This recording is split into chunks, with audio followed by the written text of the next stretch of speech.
I wrote on I saw someone share a photo that I re-shared on Instagram the other day of a composer who is Greek, who has had pretty severe muscular dystrophy and has basically been bedridden and on I saw like intensive care kind of support, literal life support for essentially his whole life, and he still writes music every day. And I have a photo of him lying in bed where he's got this great big sort of arm holding up a monitor so he can lie on his back looking straight up and write music. And I thought it was so amazing. And I my friend that posted, I said, I'm gonna steal this and reshare it, because what an amazing, when it's tempting to look around and say, oh man, how annoying that I can't get my normal supply of avocados or whatever. Here's someone who's like, fuck it. I am a hair's breadth from death, and I'm still doing what I feel wired to do. And I got a little bit of pushback because somebody wrote on there like, I can't, I'm disabled. It's the worst bullshit ever. And I said, well, wait a minute. I said, you're allowed to grieve like a shock to your system. You're allowed to exactly to your point. It doesn't matter if you're the billionaire in the castle or somewhere vastly. Billionaires still live in castles. I feel like they probably don't. You're in the UK. It's very plausibly the British. Good if they are. He localized it for you, Mike. Be appreciative. To me, it's less an LA thing unless your name is William Randolph Hearst, and otherwise it's much more of a British thing. But so in any case, it makes sense. Yeah, I think it's okay to feel stressed without worrying about the fact of my stress doesn't map to the greater stress that's possible, because it's so unfair, like to our own emotions, but I also think the amount of pressure we put on people to not complain about trivial things, when sometimes complaining about a trivial thing is the healthy thing to do, kind of sucks. It's a release valve, right? Yeah, I mean, on social media right now, you see people being like, oh, well, people are dying. It sucks that you can't do whatever. Like, your computer's not working, but people are dying. And you're like, yeah, but like while there are larger issues that we need to pay a lot of respect to, I don't think that because someone else has something worse than you shouldn't be allowed to air grievances. Like, I think there's a balance to be made. That's interesting. So. I can resonate with that, because I think that it is... I had a chiropractor tell me once that there was like my neck was fucked up for whatever reason. He was like, have you been in a car wreck? And I was like, no. And he said that this is just a culmination of several minor traumas. You could step off a curb wrong, and you do that enough times, and it can give you the same type of injury that you would have if you were in a major automobile accident. And I was like, that's crazy. So I think it's the same thing. It's like, I need to complain about not complain, but I need to, I think a lot of you said this, air your grievances about, Austin's avocados or whatever it is, so that we understand that those things are important. Like you said, Mike, it's like our lives have been disrupted, and that's okay for us to kind of call out. Yeah. There was a guy within our community, Robot Ninja Shark, super good dude, epic beard. And he said he was sharing he shared on his Twitter like a story about his wife, and he said that they went through just a horrific medical situation. And he said that I realized that what we were experiencing was the human condition. And I found comfort in that, because if it was the human condition, that meant that all of the generations before me had experienced this, and I wasn't alone in it. Yeah. I was like, and they got through it, so I could get through it. I was like, yeah. I don't think we need to. And they got through maybe a worse version of it too. We don't need to. We don't need to be relativistic. Like avocado guy probably knows that his situation is not as bad as anyone else. Austin's avocado sounds like a indie mobile game.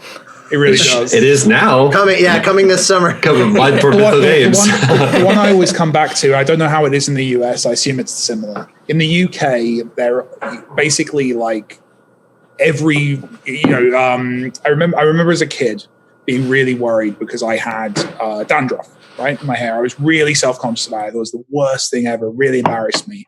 And I remember, like, and you're constantly, as a kid, I was constantly reminded, like, seeing adverts on TV for anti-dandruff shampoo. Mike Bithell. And it really bothered me. But as a teenager, I think I must have been like, I guess I was like 15. There was just this moment of epiphany where I was like, wait a minute. If there's a commercial for an anti-dandruff shampoo, that means lots of people have dandruff, and I'm probably not weird, right? Like, probably this is on like, and it was not an advert like at 2 a.m. in the morning. This was on a primetime TV show. Right. So there must be a marketplace. And I remember this thought process of a 15-year-old like blowing my mind. Like, yeah, I feel like I have a very similar 15-year-old thought process along a very similar line, where I remember a girl telling me that she thought her calves were too big and she was insecure about it. And I had this moment of, no one else is ever going to notice that. I have never noticed that. The fact that you hate that is insane. And then I was like, what are all the things that I hate about the way that I look that no one has ever fucking thought about, that only I care about? That's absolutely a thing. Like, if I see someone who has dandruff, I don't care. I'm like, completely indifferent. It's not a thing I ever look at and go, ew, dandruff? Like, it just washes over my head as something that doesn't matter. But to someone who has it, it's the worst thing in the world. And I think when I got that perspective of someone's calves being too big, and I was like, how could you care about that? I was like, I'm sure there are a million things about me that other people have never even thought about that I'm like, oh, I hate that. We're all prisoners of our own minds, right? We're all prisoners of our own minds. My question is, when you paid attention, were her calves ridiculously large? Perfectly timed sip of coffee. I don't think they were, you know? I think I was like, shut up, you're fine. Because the best punchline to this story is, and then I looked at them and I was horrified. Yeah, spoke to her again. There was a director that I worked with. Her name is Amanda Wyatt. She's awesome. And when we were working on, I think it was Arkham Origins, the engineer, because you're sat in the booth, you know, and you have the engineer there, and you have typically someone from the studio, and then you have Amanda Wyatt, who was our voiceover director. And so Amanda gets very comfortable. She's a dear friend, and she's a great director. And she has a tendency to, as you're saying your lines, to kind of go along with you. And if she doesn't like the way you're delivering the line, she's going. That every time. I have to turn off my camera when I'm directing over video call. Yeah, because I'm just awful. I find that so funny. Yeah, when we were making Arizona Circle, the comedy sketch show, Funhouse produced and directed, one of the directors, Chris, anytime that he would watch a scene from behind the camera, you would see him like screw up his face. Like, again, sorry, audio listeners, but he'd be like, but you wouldn't be acting as extremely as he was projecting with his own face. You just have to not look at him. Yeah. Oh my God. Yeah, very intense. Very, very funny. Someone managed to record him doing it. You know, I have a quality where I wince. When I hear music, my face kind of contorts into a wince just instinctively. And that is amazing when you're doing like a live record and you're just in front of amazing musicians start playing, singing, and you're stood there as the guy who's, you know, directing the whole thing going, you know, I maintain that like directing and performance are the two most physically taxing jobs, and the direction as well. Like, I'm so tired after a recording session. Really? Just from directing it. Well, because you're paying so much attention, because it's my job when I'm directing someone to be hearing every syllable out of their mouth. And we never do that. We never listen so intently, because I have to listen to what they're doing. I have to be thinking about what I need in the context of the game. I need to be working out like, okay, on this take, I got that thing and that he had enough space between his breath intake that if I need to cut that and put it there. And it's all of that stuff. You're doing so much. Something that I recorded for a game where I had to die in a car accident. Very difficult. I had a big amount of trouble doing that. And they were like, I just don't believe that you're dying. And I was like, well, I don't know how to convince you that I'm dying. Like, it was a very tough thing for me to do. And I ended up asking someone to come in the room with me so I could physically push them. I was like, if I have something that I feel like is a force that I can like physically like let out anguish on, then I think I can probably do this. But just like sitting in this chair, trying to stay still, not having anything to do, to try to pretend that I'm trying to get out of this car while like I'm dying. Was it just VO?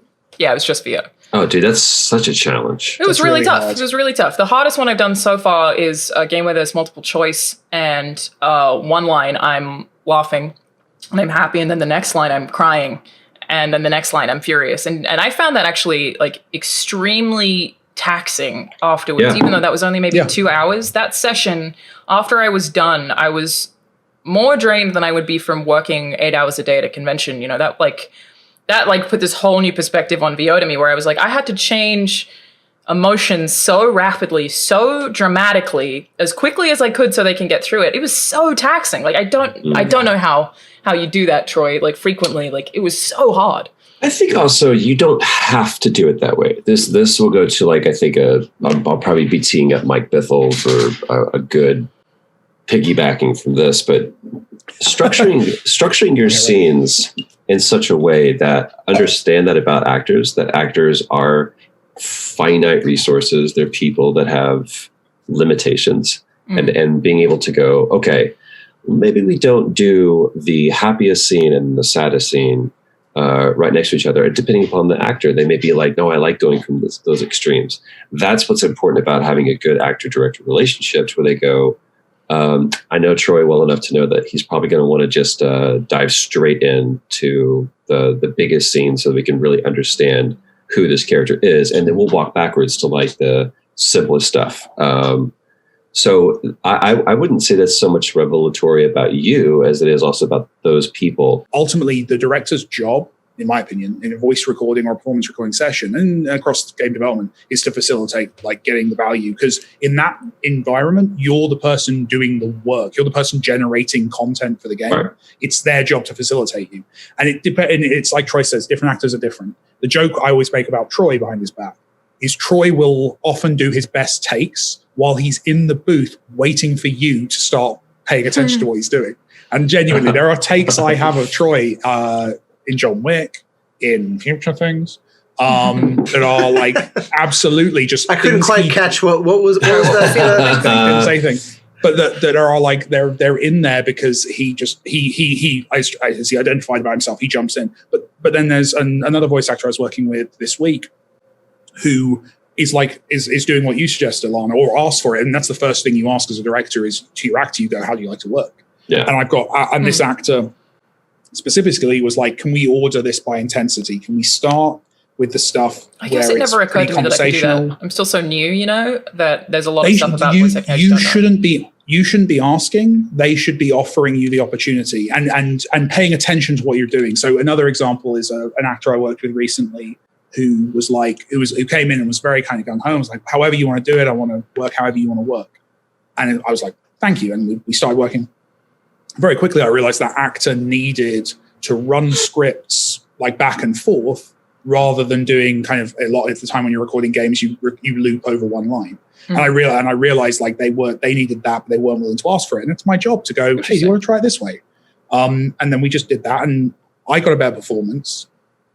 They were more comfortable and will probably work with me again as a result, rather than having a bad experience. Probably a big part of being a director in that capacity is figuring out it's empathy. Yeah, your empathy is a huge asset. Yeah. But I don't imagine that everyone has that as an asset or a resource they can pull on. Then they need to get out of the booth. Need. Yeah. Then they need to get out. Then they need to stop wasting the time of the actor. And I feel pretty strongly about that. That seems like a kind of a minimum requirement, right? Like, to do this job, you should be able. It's like the whole discussion. I want to be a painter. I don't really, I'm kind of colorblind. Brushes, exactly. Yeah. No, it's true. It's the job. It's the same with music. Like if you can't hear, the difference between a, violin and a trumpet. What was that? I very quietly, so as to not pull focus, decided to open up my biscuits to dip in my delicious cup of coffee. And I think what happened was my girlfriend, understanding that would be a crinkly sound and that it might disrupt and ruin the podcast, pre-opened the bag. So when I lifted it up, the end that was open, the two biscuits fell out. They've now crumbled on the floor at my feet. Oh, devastating. And I have no biscuits. I'm so sorry for your loss. It's people don't understand. To be clear, you're allowed to feel bad about that, even though there's worse problems in the world. Thank you for and also, that was the best descriptor for the audio group. You did that perfectly. I care about those listeners. I also love how much mileage we've gotten out of something that was designed to not pull focus. Welcome to my carear, Austin. It's great. I love it. Fun. Austin, you were talking about the act of directing musicians. Being empathetic as a director of musicians, yes.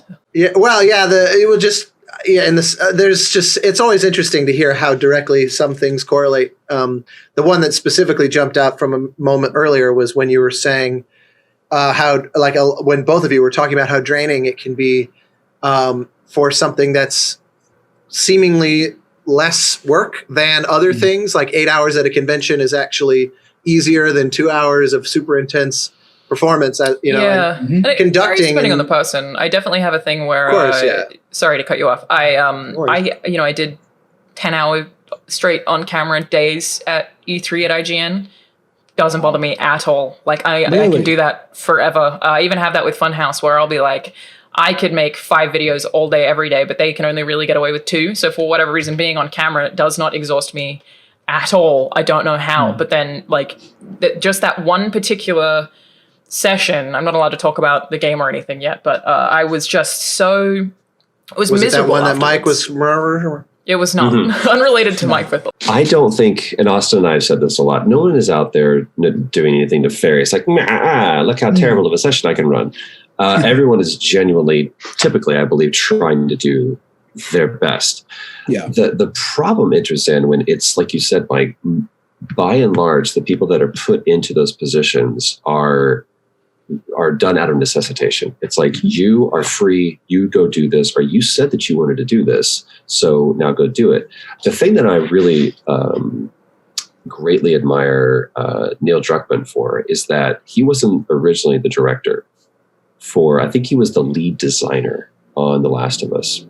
And he was the writer, but he wasn't the creative director, and he wasn't the performance director either. He just...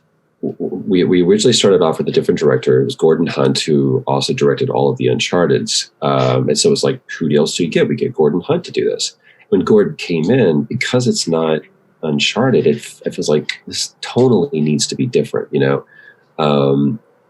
So then they were like, let's start looking at other directors.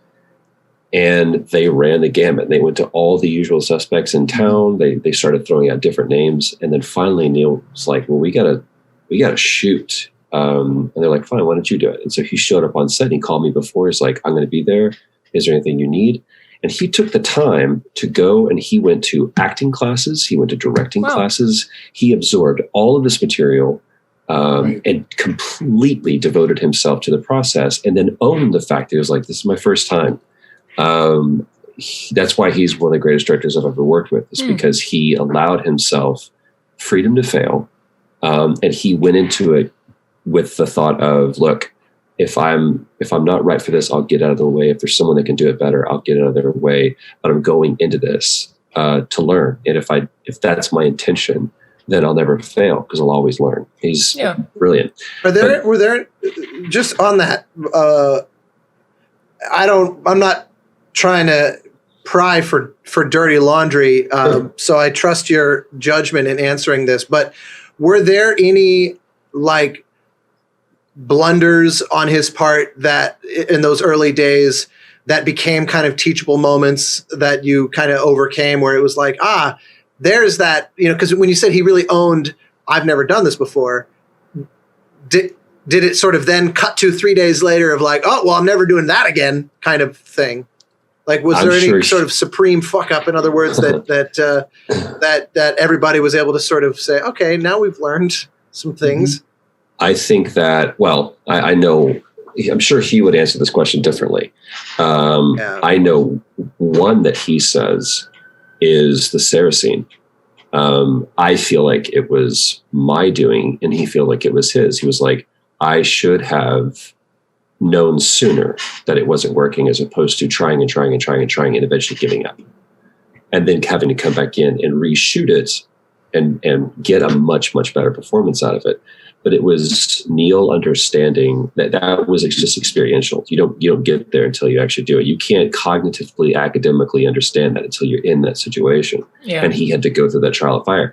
The difference, though, is nobody knew it. Nobody ever felt like it was this colossal fuck up. There was not one scene where we all walked away and was like, this kid doesn't know what the fuck he's doing. And we always felt like, dude, he really knows what his direction is. Like, he has a clear, focused, and he could be walking up, and he has a very specific manner about doing things. He takes notes. He's right there in the scene with you. He's not off, behind Video Village. He's typically right there. He's watching, and he comes into everyone individually, and he stands, and he will kind of rock on the outsides of his shoes. And he'll start off by saying this. He'll look at his notes and remember, he's like, okay, what was this? What was this? What did you do? Question. in this moment, and he always brings you into the process. So it's never just someone going angrier, louder, softer. It's always he specifically goes through the process of not asking a result-oriented question, and making sure that when he asks you the question, he's genuinely open to your answer, as opposed to how can I manipulate you to get to my answer, making you feel heard rather than being actually heard. Yeah, and I've seen him go, oh, cool, yeah, just try that. As opposed to, interesting, yeah. Okay, that's not the right answer. How do I get you? It's funny how that aspect of it doesn't really map at all to the orchestra conducting side of directing. You're very strict, right? I'm saying I don't even. It's not about me. I'm saying I don't think that strategy even holds because I have been that guy so many times where I may have told the story before. I can't remember, but I've been on the podium so many times where we do a performance and I'll be like, that was solid, but like let's say, I'm just making this up, but like let's say it was on Abzu, so it's like I'll say to them, the thing is the colors feel like they should be a little muted because it's underwater. There's kind of a wavering nature, and I'll get into all this, and I'm practically like pulling out books of poetry, and then the musician, someone will eventually raise their hand and go, "So you want it quieter or louder?" At some point, I asked you a question on the Comic-Con panel we did, Austin, where I was like, "What's the sound for this game?" And you gave me this like very long floaty spiel, and I was like, "I thought you'd just say like synth," but it was like so beautiful and poetic, even in the way you described it, that I was like, "But that's the thing. I'm not convinced it is poetic. It's one of those. I see it is I'm like making concentric circles like this vulture, trying to kind of find, or like when a dog is sort of trying to decide to sit down and seemingly just endlessly scouting the same location.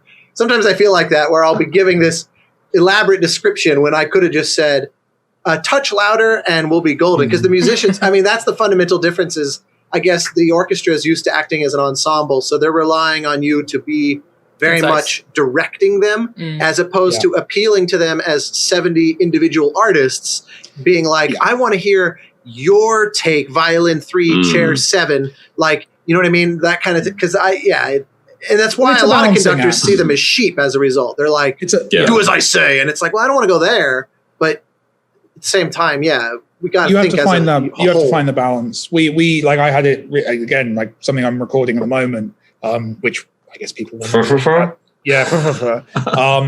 The thing I'm recording at the moment, like wait, but won't the thing have been announced by the time this podcast is up? I do not want to assume that, so we can talk about it next Well said, Mike Bithell. But I want to be very careful, just in case something goes terribly wrong. Yes. If it did go terribly wrong... But it would be very funny to have just a little bleep of like a... I can record that. But like recording something like... And I'll have had one actor will have taken a particular... Because that's the other thing is at indie budgets, you're often recording people individually rather than being able to do the lavish kind of performance, which I'm so jealous of. Where you have multiple people in the same room. So I'll have had like an actor make a choice in the previous recording session. Right. And at that point you do sometimes have to be, and I always just try and be honest. I let people have like their say where I can, but if something like, no, the guy I recorded yesterday yelled that line that goes into your line, so you have to read it as if you're freaking out because someone was shouting because he's not here and I can't re-record him. That stuff, like when After Party came out and I heard my voice lines for that, when I recorded for that, I didn't know what the player character sounded like. And while I'm like fine with that performance, I was like, I wish I had known he was that sassy. If I had known how much sass he was giving me, I would have responded with more sass. But it's because I didn't know. Like this, sometimes the scheduling, you just can't. You do have to have people work blind. I always try and like let people hear the stuff around them, but you can't always. And I think the key thing where I think the unified thing here between what Austin's saying, between what Troy's saying about Neil, is it reminds me of, I think I might have been brought this up in the podcast, one of my favorite moments in Star Trek is Picard, and I think it's Deanna Troi beamed down to a planet, and Deanna Troi says, which way should we go? And Picard's, we should go that way. And they go that way. And a couple of minutes That's later, Sean Connery? Sean Connery in the role he made famous. I saw Troy's face and I was like, something's coming. 50% of the call are professional voice actors. The other 50% of us have to make do, right? I thought you did great. But yeah, so a couple minutes later, they're lost. And the android turns to Picard and says, you said this way. And he's like, I didn't know where I was meant to be going, but I'm the captain. I had to say something. I think that's the big thing that I always come back to is like leadership is often you don't know the right answer. You just have to give a direction. You just have to go in a path. And if it works out, great. And everyone thinks you're clever. And if it doesn't work out, at least you failed in a direction. Like you I think the same applies to actors, right? It's like you have to make a choice. It's better than just not making any choice, even if failed it's wrong. Trying. Change. There was a great moment. I may have told this story before too. There was a great moment when we were auditioning for Henry and Sam, and a kid that was going to come in and play Sam was going through the scene, and Gordon Hunt was actually directing at the time, and I got to watch how he worked. It was brilliant. And he pulls the kid over to the side and he's like, let me ask you a question. What do you think he wants in this scene? And the kid thought about for a second and he goes, he wants his trust. And he goes, yes, show me that. Yeah. So he goes to the scene again, and the kid was brilliant. He actually ends up getting the part. And he walks out. I looked at Gordon. I was like, I disagree. He goes, He said, I disagree with that. I don't think he wanted you said trust. I don't think it was a trust. I think it was a respect. He was like, what are you talking about? It's like in the scene, you told him, it's like, oh, I didn't care what he said. He could have said ice cream. I just needed him to make a choice. And I think that to speak to your thing that you're talking about a lot is like, oh God, if I had heard it that way, welcome to the actor's conundrum. You would always, the best take you'll ever give is the one you gave in the car. Or like Mike said, when they weren't rolling, you're like, oh, if you just gotten that one, that was the best one. It was inspired. It was organic or whatever. But sorry, to be clear, that wasn't an insult, Troy. You always record yourself getting ready I've successfily captured your warm-ups, and they're brilliant. And AVR, always be rolling. Always be rolling. Like both a blessing and a curse. anyone out there who wants to be a voiceover actor, follow his lead and just be recording immediately. Because you're going to do a funny version of something before you are officially started. We did that in Borderlands. It was a moment. It was the early warning session. And Margarita Mix in Hollywood was the studio that we recorded most of that game. And they're famously at Fridays after 5 or Fridays after 3, out come the margaritas. And if you have a session booked from 2 to 6 on Friday, you might want to Uber home because you're going to get hammered. And they're great margaritas. But in the morning, they make these brilliant burritos. And so I'd gotten a little bit early. And I was outside and came in, there's like burritos, and so I'm eating before my session. We start getting going for Borderlands. And there's one line where Reese goes, I just feel that, and I gave this burp. I was like, sorry guys, that was the burrito. And then I kept going through the line. And Pierre Charette and Nick Herman were like, got it, moving on. Went, what? He was like, I can't wait to animate that. There's no way we can, that's some shit that the other people who are fearful would be like, well, we can't use that because he burped in the middle. Clearly we can't use that. And they saw the opportunity. So when you look back and you go, suits Borderlands very well. Perfectly, right? I'm 50%. I will love that. I will save it. I'll also ask Troy to redo it. Just of course. That's the safety. You get that as well. What if you can't animate a burp? Right. So there's always the technology is just not ready. we're not there yet. But now maybe PS5, with ray tracing, I think we'll be able to do it. I wanted to ask Troy. Sure. Well, I guess the three of you probably know the answer to this. Are writers and directors often the same person when it comes to the actual booth? Like I've done a little bit of video game writing, and I definitely do a thing where if I'm writing something, I'm also reading it out loud to try to picture what it sounds like. And I feel like handing that off to someone else to then direct it seems so weird because I'm like, but I literally said out loud how the words are supposed to sound in the scene. You give it to someone else and they're not necessarily going to find that. You shouldn't be in the studio, yeah. I think you might. Yeah, absolutely. Writers like you shouldn't be in the studio. There's always a bit of trepidation when, even when the first time I worked with Mike, I was like, ooh, okay, let's see how this goes. Are you going to be precious with your words because they're your words, because you like, I know exactly how this is supposed to sound. A lot of times a writer who goes, I don't know, man, I'm just a writer. Now you direct it, you interpret it. And there's this conveyor belt mentality of like, I've done my job. My job ends with my performance. That's why, going back to your thing, I would have given a better take. When I first started working with Neil, I think I've told the story before. I would run around to Video Village, which is where the monitors were. They would do playback. And I would ask the person who was in charge of playback to show me the scene. And I'd go, got it. Okay, yeah. And I would run back and wait to do another take. Neil was patient with me long enough until one day he goes, we were walking to our cars after the shoot, mind you, not before, after. And he goes, hey, man, I don't want you going behind Video Village anymore. And I went, excuse me? He goes, I don't want you asking for playback.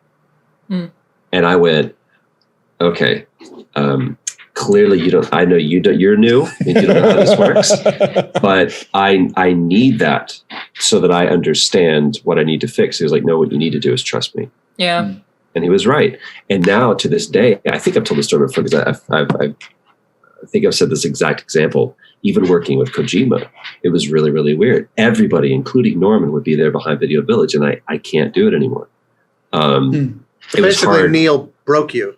He broke me at that. Ruined you for the. Yeah. But to be more productive, Alana, in my response, because I was a little bit cheeky there. In terms of the writer director, because I am someone who both directs all of my stuff and writes. Well, I feel like I intend to one day. That's the thing that I think I probably want to do.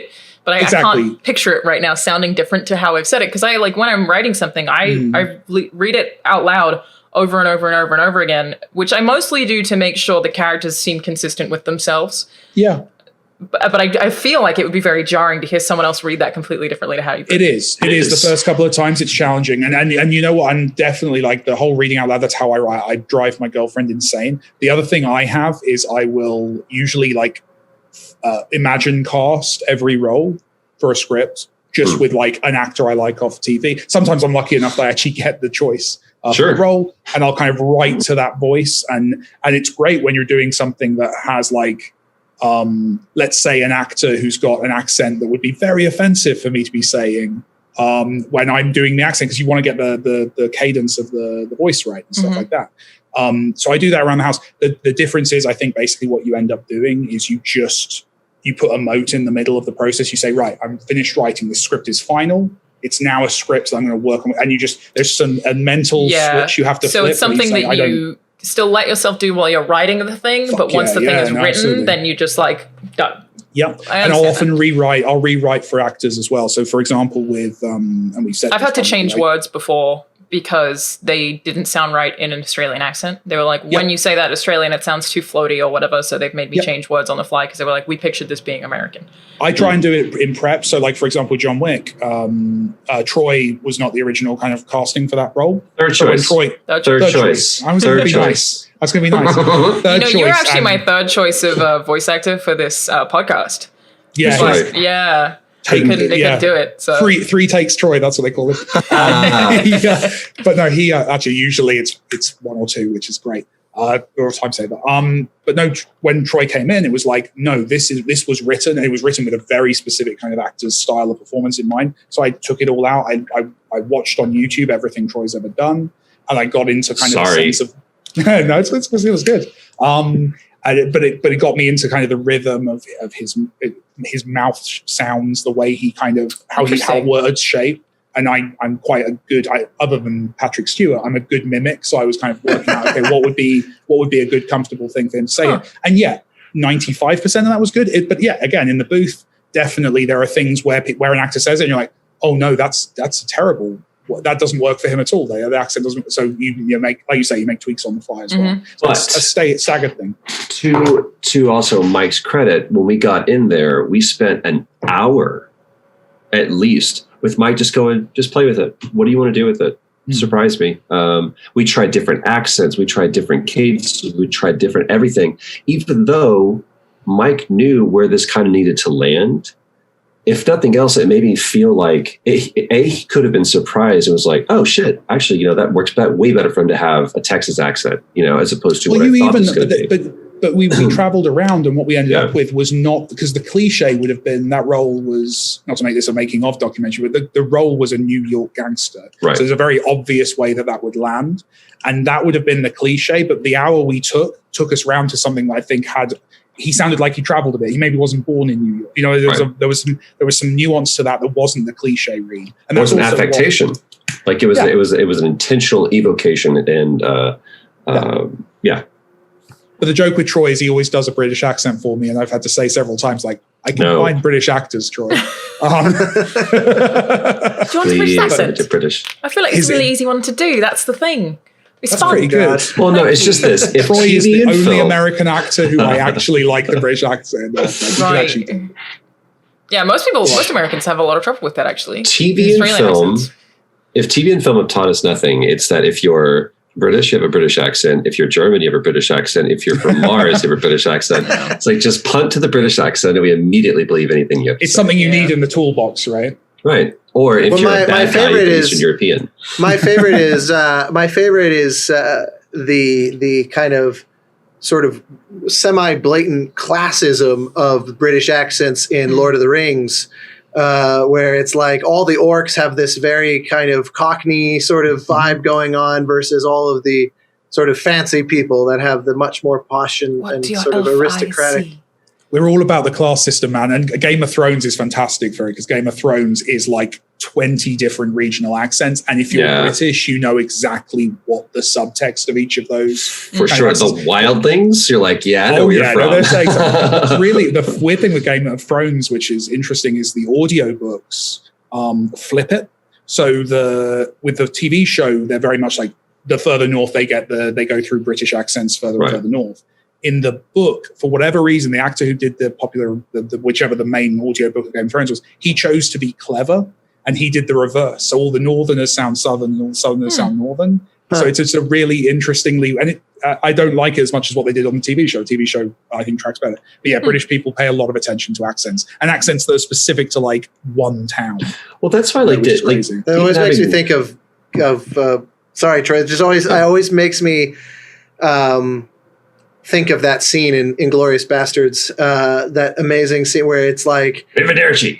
Yeah, there's that.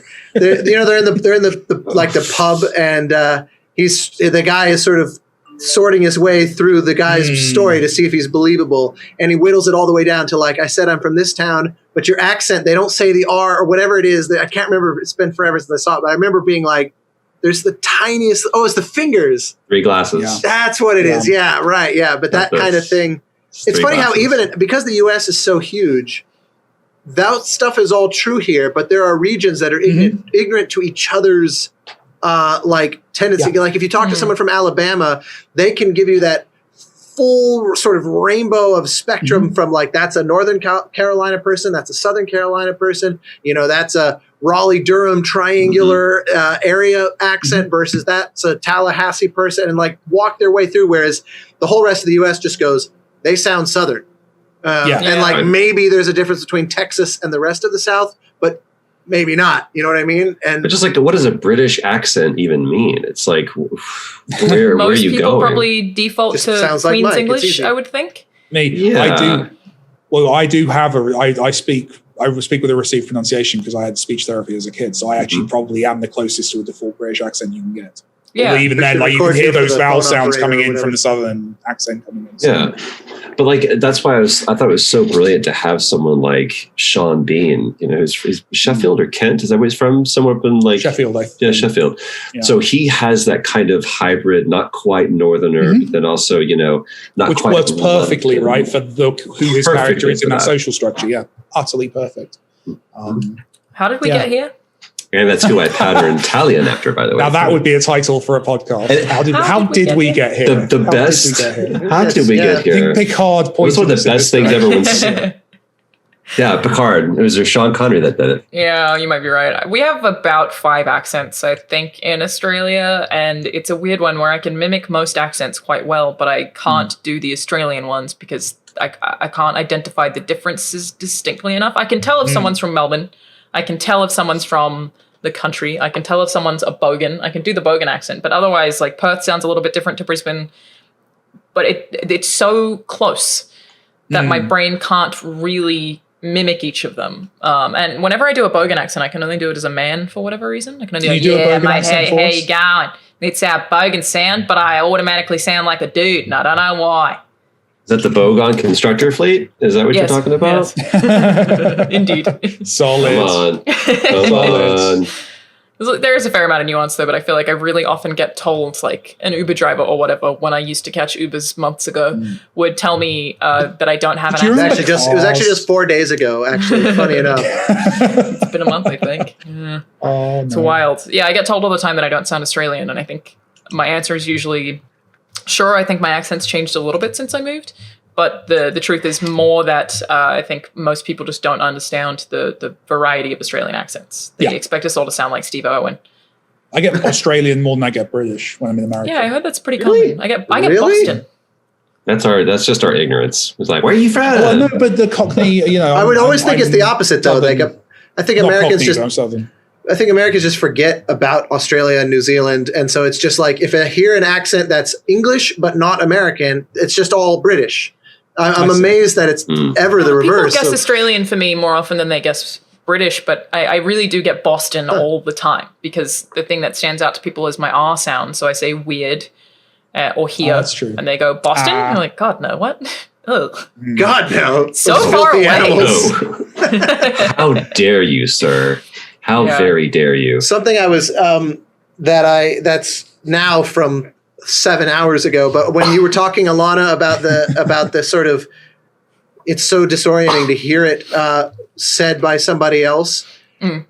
My own sort of analogous journey through that with regard to, like, you write a solo and you hand it to a musician and they just interpret it so differently than what you were anticipating.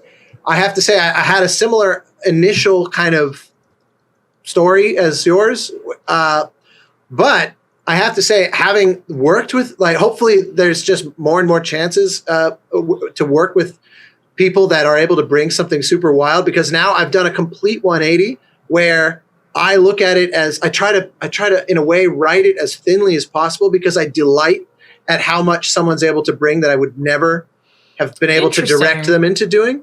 And my favorite kinds of musicians to work with are the ones, like, as a soloist, which would be the closest, I think, analogy to an actor, is like I try to leave as little information as possible in the hopes that they can stretch their wings, as fully as, because it's in composer land. Don't take this as a backhanded comment, but in composer land, it's like the sign of a student to be super intensively prescriptive, where every single nuance is being dictated to. What they say about cooking, right? That you are actually a chef when you interesting. stop just following the recipe 100%. Ooh. Otherwise, you're just practicing. But I think it's also that's the difference between baking and cooking. True. Cooking is all about interpretation of the recipe, and baking is about the precision of it. Yeah. It's chemistry Interesting. baking, ultimately. Yeah. Right? Yeah. Where everything falls apart. I guess, Austin, I wouldn't have considered that even that. Well, okay, here's a question. So if you send someone the sheet music for a solo, when you do that and you know what you want this whole piece to sound like, do you give them a tone? Do you give them footage? Do you give them a screenshot? Like, what do you tell them about what you've sent them or what that piece means? It depends.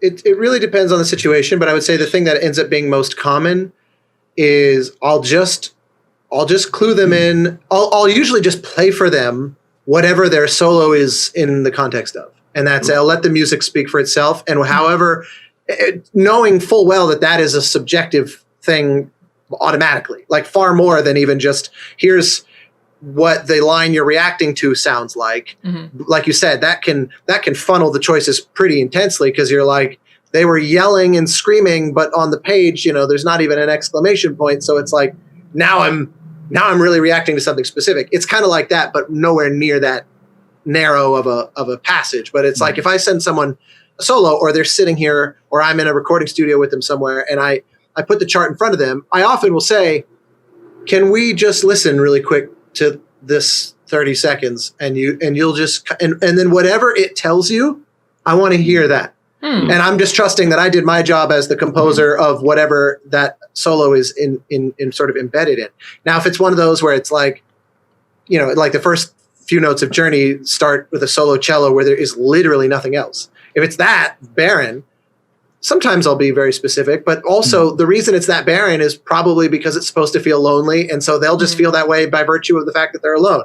So I'm like, just play it and feel free to surprise me. And then, what we'll do, kind of like with your Troy example, sometimes I'll do 3 or 4 takes and then I'll go, okay, now I want to change something, but this is the safety take. Yeah. And so it's like, I always say to them, we have it. It's in the can, but now I just want to change something for fun. That's probably a stupid idea. And their relaxation, knowing that we have it, almost always that's the take I end up using. Interesting. How often do you have to give revisions? Not often, but part of that is that like I'm working with people that I kind of sort of like with Mike saying how he'll know he'll do his homework and know their tendencies or some of their eccentricities or their likes and dislikes or whatever. And so he'll try to lean into that in the writing so that it's sort of catered to their strengths. And that kind of by definition it's less about revision at that point as it is about exploring. Like I'm not fixing something. It's just, let's have fun. Because at this point, if there's a revision, it's almost always, it was my fault. I wasn't clear, or there's just blatantly a typo where someone's playing a wrong note. And it's like the note on the page is what they played. I put the wrong note, or it got lost in the software somewhere, that kind of thing. Revisions are rarely creatively about revising. That's sort of what I expected you to say, but it's interesting. Yeah. No, that's not to say it doesn't happen. Sometimes I'll just say like, wow, actually, now that I'm hearing it back, I should have been recording a week from now, not today, because this is a little half baked, and that's actually not the musician's fault. Interesting. Try to make that a rare thing.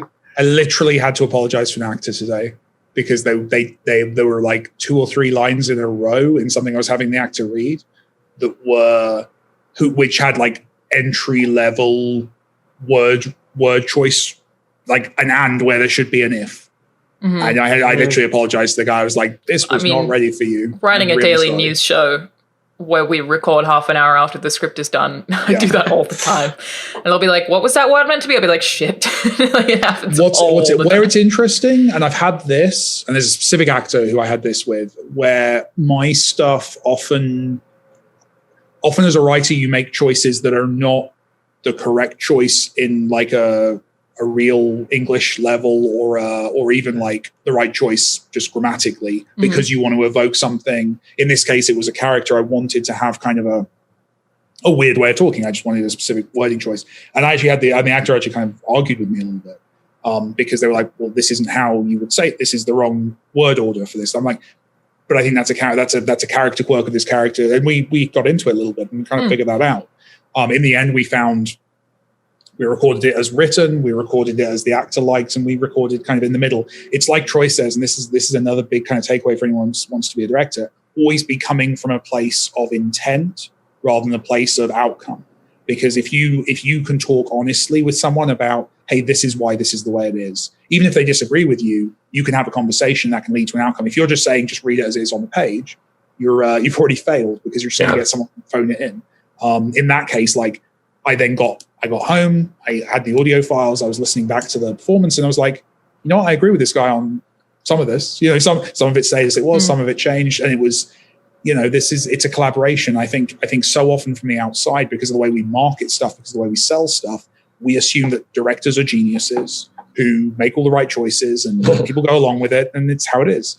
And I think that can be really damaging to young people who want to be or people starting out who want to direct or run something. It's not actually, you're a curator, you're an editor, you're a person bringing together the work of other people. So it's not, and that's not false. It's not false modesty. It's genuinely how you get good stuff. And the secret is, if you do a good enough job, you still get the credit, which is unfair, but it doesn't people still think you're clever.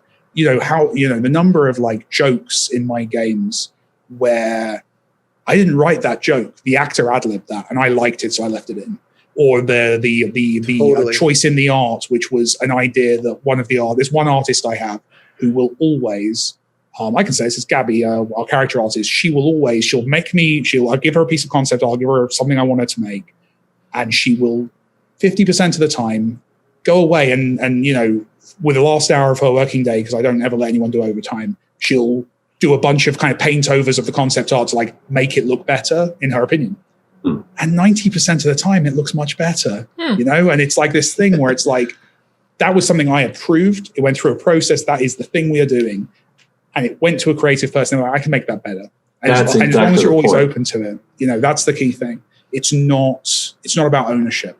And I honestly, I'm saying this because it took me at least 8 years of my career to figure that out. So if I can save someone the 8 years of being an asshole, I will do them that favor, Yeah. I always thought that I needed to be, and I learned this the hard way on set with Shadow of War, was thinking that the job of the director is to do everything.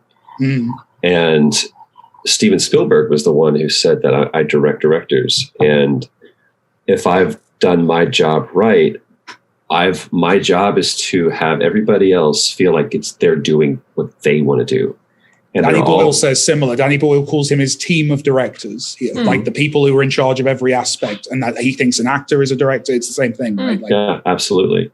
And I want to be the least talented, least informed, least educated, least driven person on the team that I'm at. If I'm the most, I'm on the wrong team. Yeah, 100%. Because I will be pushing rather than being pulled by those around me. Yeah. There's a great Spielberg story that really demonstrates what you just said from E.T., where John Williams, wrote like for a guy that's written piles of eternal scores. Sure. That's still somehow one of the best, right? I mean, it's just E.T. is just absolutely one of the most seminal pieces of his and both of their storied careers. And there's a great story where the whole finale sequence of riding the bike to escape the guys and then taking flight and all of that is like a 15-minute cue for big orchestra that never stops. And Williams is the old school, kind of, I mean, back then, like 1981, 1982, there wasn't much you could do differently from today. But even if it were today, Williams has always been the kind of guy where everything is on the stick, meaning it's conducted organically. You're not constructing it like, the pop album style way that Hans Zimmer piloted, where every instrument practically is being recorded on their own and you're building up this massive mix layer by layer by layer. It's done very organically as if it was a symphonic concert. And for Williams, he's very sensitive to, in the way that a director is relating to an actor, like that was the performance, that the orchestra did all the things there, and the things, the elements gelled and came together, and I like that, and I like that. And mind you, there's not even a click track. He's conducting everything wild, which is what they mean, where he has a stopwatch, and then on his sheet music, it's written like bar 75 should correspond to 47.3 seconds, and he's doing all this manually in real time while they project the movie. And they'll occasionally do this thing, this old technique that was developed ages ago called punches and streamers. And it was done manually back then. It's done digitally now for those that still do this, where they would have a reel of the film that they'd be projecting behind the orchestra for the conductor to be watching to make sure everything's in sync. And what they would do is when there's a really important cut, like if you really want, the big, the moment the bike takes off for the orchestra to start on the theme kind of thing, they would take the actual reel of the footage and do a hole punch right in the center of the target frame, and then they would take a 3-foot yardstick and do a grease pencil from 3 feet earlier to there, because at standard frame rate, 3 feet equals exactly 2 seconds. And so when you do that, what happens is you see a 2-second count off goes by as like a blurry grease line, and then when you get to the target frame, there's a giant white flash. And so people like Williams, who grew up on this strategy. And this technique, they're very accustomed to seeing those streamers, and that way they know exactly, oh shit, I'm a little under tempo, you got to rush the next 2 beats so we land right on it. So bear in mind, now this is a 15-minute cue that has like 1,000 of those sync points, and he's juggling it all, and with his musical complexity, and it's all amazing. And so they spend like a whole day on this one finale sequence. Finally, they get to the end. Of course, everyone is like crying, and it's like they're like, this is the culmination of the art form. And he turns to Spielberg, and in his very Williams manner, he goes, "Steven, that was the definitive take from the orchestra. But I have to confess, that there were a handful of hits that I missed in against the footage. And Spielberg very nonchalantly goes, then we're going to recut the footage. Yeah. No way. They recut the movie. They recut the movie to the final score. Holy and he actually shit. does that pretty routinely with Williams. And it's considered incredibly unusual that happens, because normally the composer is rather slave to the footage, and we're too low on the food chain. But Spielberg regards Williams as one of his senior level co-captains, basically, and says, if you think the orchestra performance there cannot be beaten, then we will adhere to it, and we'll steal a frame there, we'll steal a frame there, and we'll do. Because bear in mind, Williams is like, he's off by some incredible fraction of a second. It's not like it's just blatantly wrong, So Spielberg's like, we'll do that. The cynic in me is like, Spielberg left it exactly the same and no one noticed. That's what you tell Williams so you can leave the recording studio. True. Yeah, they workshopped that story with the marketing people. We're gonna recut it. Yeah, two frames. Yeah, no, absolutely. No, that's fine. We'll get it right. That's worth $3 million in a week. Yeah, that's true. But no, I love that. That's a lovely. And by the way, can I just take a moment, because what's going to happen is Lana's going to upload this and put a title on it about direction. Steven Spielberg will listen to it. Can I just celebrate the fact that we had a different topic? This is one tangent, but we've managed to stay on tangent. When Austin messaged me or the group this week and was like, what topic do we want? And usually, like previously when we started doing it, I was giving you guys topics in advance. This time I was like, I don't think we even need them anymore. Like I'm at a point where I think you can just show up and we'll just accidentally talk about something for an hour. And I'm like, it's fine. Like I would love for us to talk about, as resident journalist, delays or remakes right now. But who cares? Actually, I think for next time, I would love to as a springboard just on Final Fantasy VII reactions. Well, that's why I chose Midgar, and now it doesn't make any sense. I like it because I get to play a week's more of Final Fantasy, which at my current level of busyness is about 3 hours of Final Fantasy VII before where do you find the time?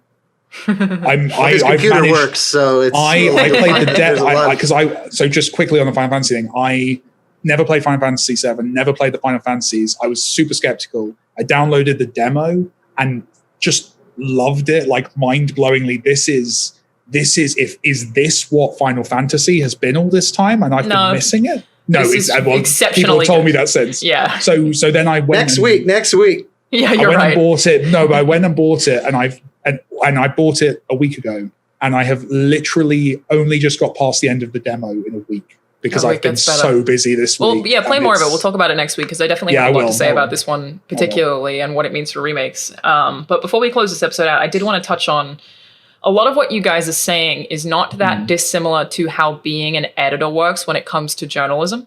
There are a lot of policies and practices that I feel extremely passionately about. And there are some editors that I've worked with in the past who have this problem where you start writing for them as a journalist. So say you have a feature or a review you're assigned, you will use language that that editor likes, which I think is a huge problem. You'll do it because it makes your job easier. You will have less arguments with your editor, but you're not thinking about an audience. You're thinking about that person who is basically, in terms of writing a review or a feature, your director.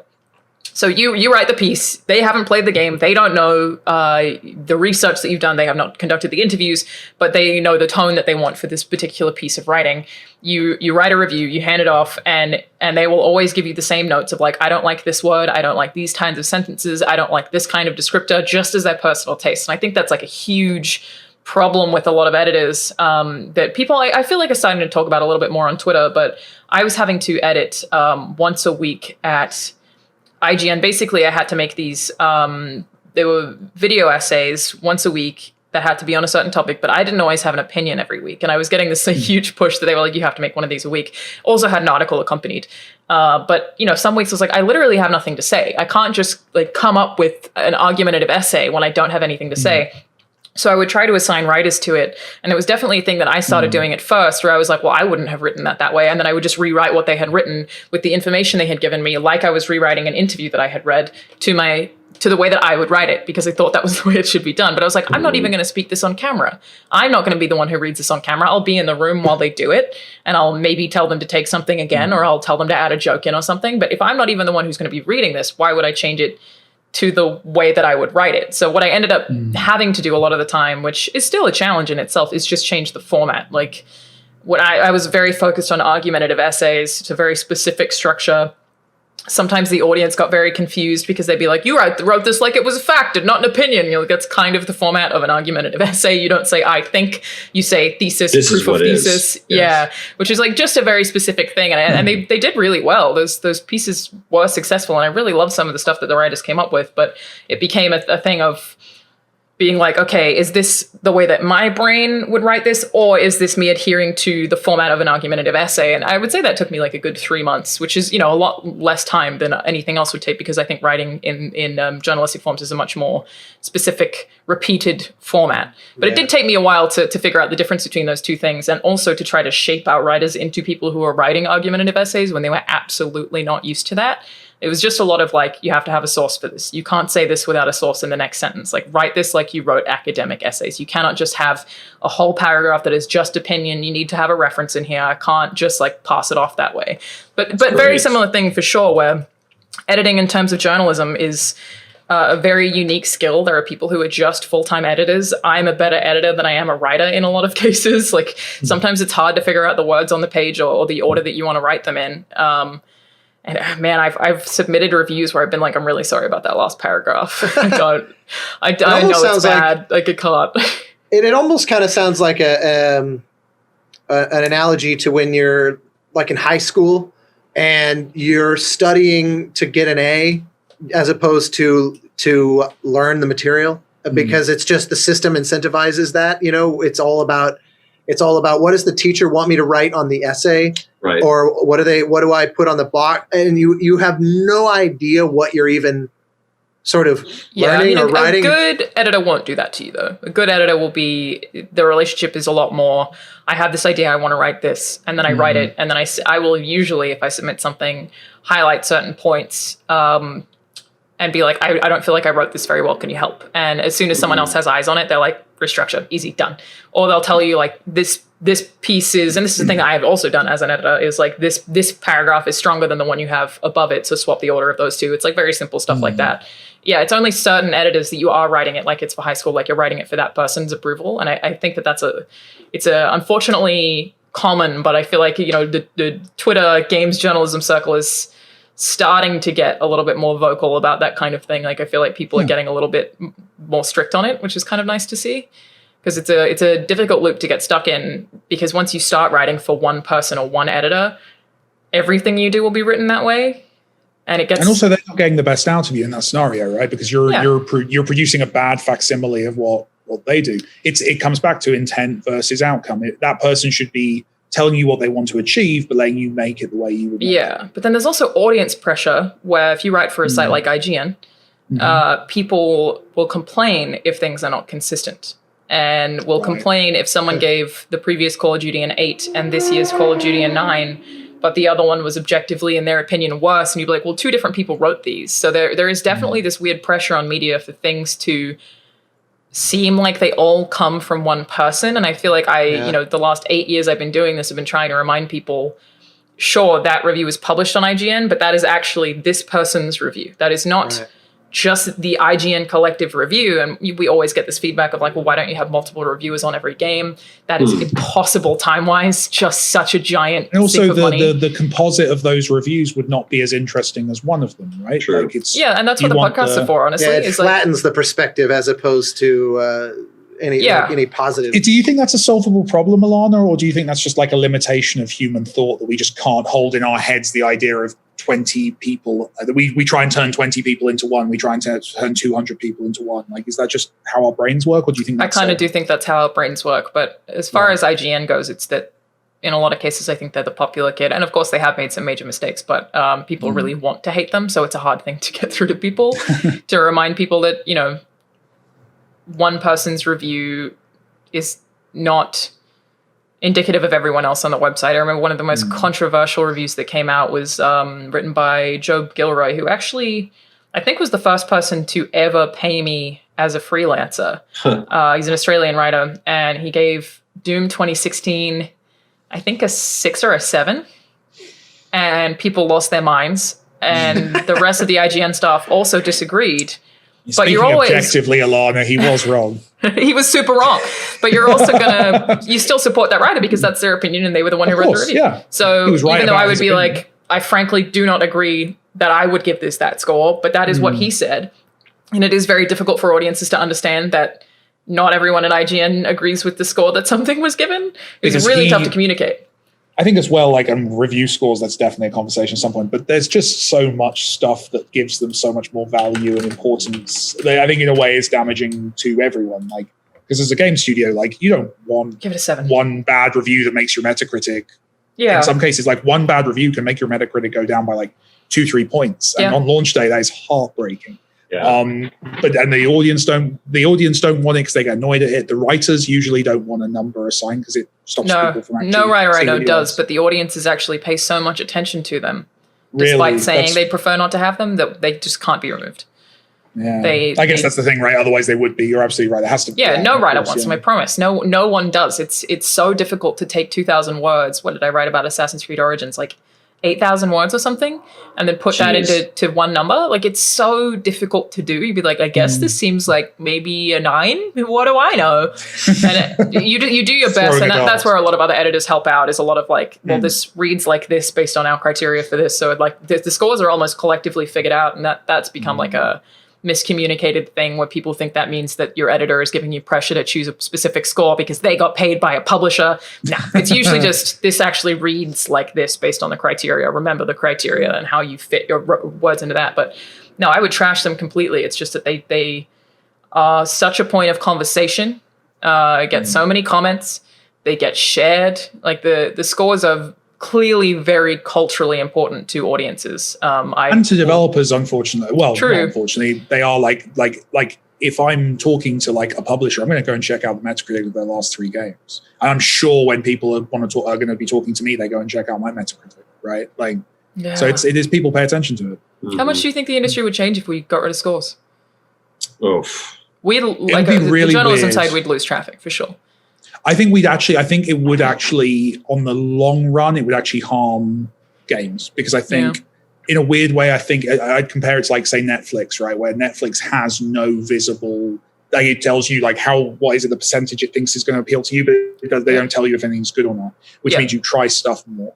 I think what would happen is ultimately without review scores, without a metric that people can rally around, I think so something like Disco Elysium, right? No one's going to find out about Disco Elysium. I don't think that. I think the reason Disco Elysium, among all of the indie games that came out that year, was so played was it was like people noticed it on Metacritic. They noticed it on IGN. Like that's a very high number for something indie. That might be interesting. I think it's great for surfacing good stuff. Where it's absolutely abhorrent is when you see like publishers or developers where they get paid less if their Metacritic doesn't hit a certain point because that's incredibly unfair. Just bad practice. Do you think? I don't even think. I never signed a contract like that. I don't think that those score. One of the facts of life that while they are not nuanced, like just 1 out of 10, how is this product of tens of thousands of labor hours? Like, that's. It's not nuanced, but I also find that generally the scores are not really necessarily wildly inaccurate. Like you might have you have to think in terms of a percentage plus or minus that you might fall relative to it. But I rarely see something that's like 10%. And I think, what? That's an amazing film. No, I know, I'd like 1 to 10. I'd like to get rid of all those decimals, all those percentages, all that illusion of science. Because you're absolutely right. A 6 out of 10 game is usually 6 out of 10 when you play. Yeah, I think I generally agree. 62 on Metacritic might be a really good. I might think it's like nearly a 7. You know what I mean? Like I think that's tend what I mean. to argue Exactly. for the 100-point scale. I know most people hate them because it gives me more nuance in that score and feels less reductive of the 4,000 words I've written. My point is, I think you should be a bit more reductive. I think it's so hard though. Because you still get the benefit. Disco Elysium still captures people's attention because they're seeing the 9s and 10s and they're like, wow, that's surprising. Listen, I would have given Breath of the Wild probably a 9.8 and I would have had to round up to a 10. But I would not have, it should be anyway. On IGN scale, 10 means masterpiece and not perfect. And I think that's a very important distinction. 10 out of 10. Games don't start at a 10 and then get points deducted. It doesn't work that way at all. I guess my point is like no one, like to an extent. No, but I would have taken the 2 away because the gyro doesn't work. There are like puzzles that are so difficult. And I would have been like, but it's still really close to perfect. But it's just But not Zelda's still a game that you should buy, and the reality as well with Zelda is no one cares about the score. That Zelda's going to sell. Zelda's going to find its audience. That is true. I think actually, ironically, given how much we often complain about them, I think indies are the ones who benefit most from scores, because you're going to buy I think the things that the places where scoring matters are the really bad hyper-marketed games and the really good undermarketed games. Everything else falls in the middle, and that's interesting. And I just want to go and play it. I don't think the middling AAA game reviews influence sales anywhere near as much as some people think they do. Not at all. But I do want to know if the big AAA game I'm very excited about has only got a 5 out of 10. Like, I want that information as a player. And I also want to hear about that 10 out of 10 indie game that I've never heard. And I think that's what we would lose if we wanted those two pieces of information. I think the first one is like a consumer-aware. I think that's useful. Maybe that's it. Maybe all reviews should just be boiled down to consumer-aware and maybe try this one. Like, that would be enough for me. That would be the 2 scores. Even that, so polite. I wish it was that simple, because like I know. Werewolves Within, I think is what they call it. It's VR game, Ubisoft. It's just the game Werewolf in VR. Really fun. People love it. I think I gave it a 6.5. I had to give it a 6.5 begrudgingly after emailing Ubisoft and being like, are you going to fix the problems with it? I don't want to do this, but it's so broken that they were like, we won't have it finished by the end of the week. And I was like, I have to publish this. Basically, it had issues where if you loaded into a lobby, sometimes you'd be muted, you'd have to leave, start a new game completely, things would crash, assets would not load, so you wouldn't be able to see the actual character you were playing in front of you, like major problems. But because people had so much fun with that game, I just got a bunch of shit for giving it that score, because they were like, but that it's fun, I don't care about the bugs. That's what it is. It is a buyable but they'd be like, fuck you, how dare you not sell more people this game. It's even that's so complicated. Yeah, well, exactly. That's sort of my point, is I don't think that it should be my job to sell people games or not. I don't. And I also, like, people ask me all the time, like, should I buy this game? I'll be like, well, I don't answer those questions because I don't know you. I don't know what kind of games you like. And I don't know how much money you earn, because frankly, value's subjective. Like, I would say, if you're a millionaire, buy every game that exists ever. That's what I would do. Just buy all of them.